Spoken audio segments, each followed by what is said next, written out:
Hey guys, this is Stacy from eatthebite.com, and today I'm going to show you how to make perfect creamy chicken marsala.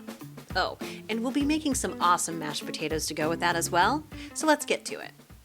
We'll need to finely dice some garlic to start. I usually slice it thin and then cut across until I dice it nice and small. We'll do the same thing with some shallots. We want to dice it nice and fine, just like you see here. We're making mashed potatoes with this, so you'll need to peel some potatoes and cut them into uniform-sized cubes. Then we'll put those in a pot of water and set them aside for now. Next, we need a little parsley for garnish, so I'll cut some off the top, and then I'll chop it down into finer pieces. This recipe can hold 6 to 8 chicken cutlets, and I do buy the already thin cutlets at the grocery store to save some time. We'll lightly salt and pepper both sides of our cutlets. Then we'll set up a flour dredge with all-purpose flour, garlic powder, and salt. Then we'll give it a nice little mix with a fork until everything is well combined. We need to coat both sides of our chicken cutlets with the flour mixture and then set them aside on a plate or a sheet pan. And here's all of our coated cutlets.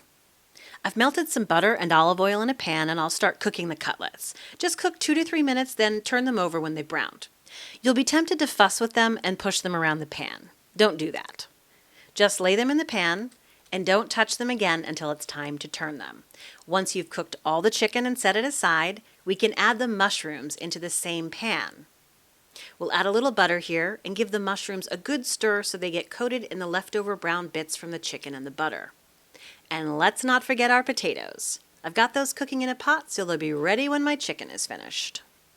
After the mushrooms have cooked a few minutes and browned, we'll add our diced shallots, give it a stir, add our diced garlic, give it another stir.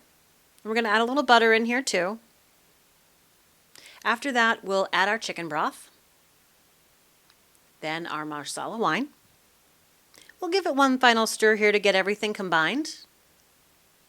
Then we do need to bring this to a boil. Turn the heat down and let the sauce reduce by about half, which should take about 10 minutes or so. Next, we'll add the cream in and give it another stir. At this point, you should give it a taste to see if it needs a pinch of salt. And it did, so I added a pinch here and then it was perfect. And now it's time to add the chicken back into the pan and heat it for a few more minutes so the sauce can thicken a bit. Look at this chicken marsala. While that's cooking, we can make our mashed potatoes. I drained the water from the pot and I'll add some butter, warm milk, a little at a time, salt, and pepper. We'll blend it together with a hand mixer until it's mostly smooth. I like to mix it a bit before I add the rest of the milk. I took a taste and they were delicious. So here are our awesome mashed potatoes. You're going to love them. And now it's time to eat the bite. I realize a lot of people do serve this dish with pasta, but to me, mashed potatoes are the way to go.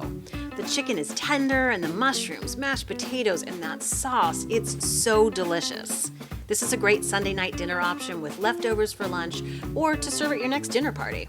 It's an absolute gourmet and I hope you enjoy this recipe as much as I do. That's all for now.